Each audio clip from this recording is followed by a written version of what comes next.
Sudah hampir 5 tahun lamanya sebuah panti jompo di bilangan kota Bogor tak lagi beroperasi dengan alasan perpindahan tempat yang lebih layak. Sebuah panti jompo yang pernah dihuni banyaknya lansia ini didirikan sejak tahun 1984 hingga resmi nonaktif pada tahun 2017 silam. Dulunya sih katanya kayak panti anak pindah Cibalagung, diterusin sama panti jompo. Area yang terdiri dari beberapa bangunan dengan fungsi saat masih aktifnya ini sudah terkenal angker bagi warga sekitar yang tinggal tak jauh dari lokasi tersebut. Kecium wangi melati lah, apa gitu. Yang dekat parabola itu yang tetangga yang rambutnya panjang, matanya merah, ada di situ lagi diri aja. Beragam kesaksian warga sekitar akan keberadaan makhluk astral yang mendiami area tersebut tak jauh dari sosok menyerupai seorang nenek tua yang tak jarang menampakkan diri di dalam area maupun di pintu gerbang panti. Sosok nenek 3 orang lagi duduk di depan situ, depan pintu kantor. Terus sebelah sini tuh gerbang ada nenek-nenek. Tak terlepas dari hal yang mencekam, terdapat sebuah kursi roda nan usang serta boneka lusuh di salah satu ruangan yang disinyalir memiliki kisah yang mendalam akan keberadaan tempat tersebut. Kursi roda sama boneka. Ada sih hidup, nggak bisa diangkat itu kursi roda sama boneka di sini. Terus ada yang suka ngelempar apa gitu.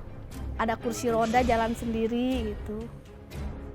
Lantas, apakah penelusuran kami malam ini mampu menguak cerita lain dari mereka yang tak kasat mata, yang kini menggantikan para lansia yang tinggal dan bersemayam di panti jompo ini?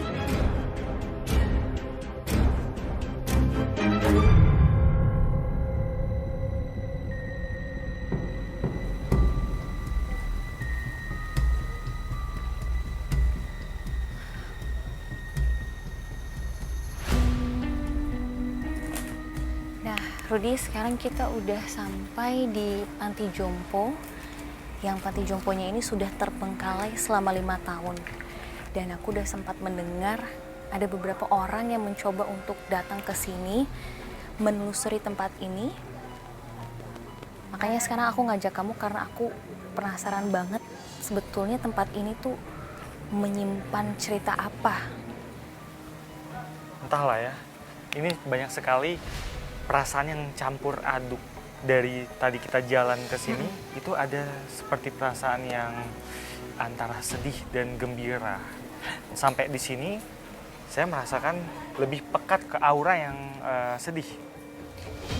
Nah, area sini, ini auranya sedih banget. Pilu banget. Kayak seseorang yang kesepian, seseorang yang ditinggal, kerinduan yang nggak terbalaskan. Aku juga waktu kita jalan ke sini udah bener-bener ngerasain kayak apa ya, sedikit berbeda dari tempat-tempat yang mungkin kita udah pernah datangin sebelumnya. Pas datang sini aku ngerasa kayak sedih atau berat langkah kaki aku.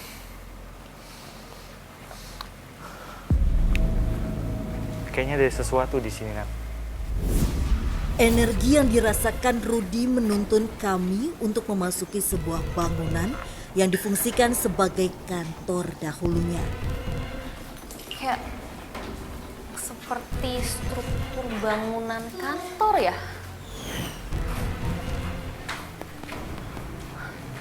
Nggak keurus.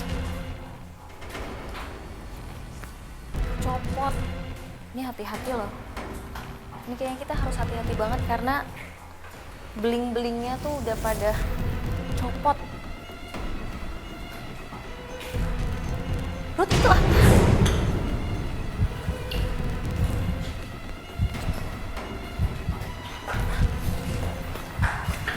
Seakan menambah aura mencekam yang ada, sebuah kursi roda usang tergeletak bersama sebuah boneka lusuh, seolah sebagai penunggu setia di salah satu ruangan ini.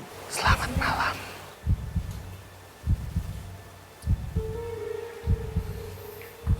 ada sosok nenek di atas sini. Selamat malam, nenek.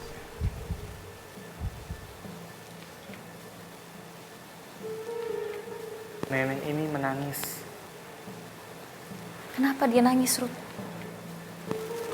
Dia dibuang sama keluarganya. Kenapa dia Dia bisa? sayang banget sama keluarganya, sama anaknya. Tapi karena tubuhnya yang terlalu rentah dan keluarganya merasa nggak sanggup lagi merawat dia, merawat nenek ini. Jadi dia seperti dibuang sama keluarganya, Ruth. Kurang lebih gitu. Dia sakit apa, Ruth? Komplikasi. Bahkan untuk berdiri aja susah. Makanya dia pakai kursi roda ini. Saat ini adalah kondisi terakhirnya. Jadi jin korinnya itu ada di sini, korinnya. Dan menggambarkan kondisi terakhirnya. Nenek kangen keluarga. Dia kangen sekali keluarganya. Berharap dijenguk. Tapi sampai akhirnya dia menghembuskan nafas terakhirnya, dia nggak lihat keluarganya datang. Aku ngerasa kasihan sama neneknya. Boneka itu pemberian dari seseorang yang mengingatkan dia pada cucunya. Dia kangen banget sama cucu. Jadi dia ngerasa kangen sama cucunya, energinya bisa ngegerakin kursi roda gitulah. Kalau boneka itu hilang dikasih lagi ke anaknya gitu. Kursi roda sama boneka masih hidup, Mas. Nggak bisa diangkat itu kursi roda sama boneka di sini.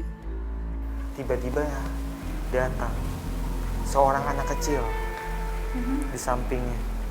Anak itu laki-laki, tingginya segini. Itu cucunya atau? Bukan, itu bukan cucunya. Jadi siapa? Itu adalah makhluk astral. Dan ketika si nenek ini sedih, anak kecil ini menghibur. Sampai-sampai anak ini dianggap cucu sama si nenek. Saking nenek ini sangat kesepian. Sebenarnya kasihan juga sih ya. Kayaknya sih mereka kangen juga sama anaknya, sama cucunya. Cuman karena susah dihubungin, ngasih nomor telepon yang salah, ngasih alamat yang salah. Jadi ya mau gimana lagi gitu kan. Jadi dia merasa dibuang di sini, Ruth. Iya, ditelantarin, dibuang.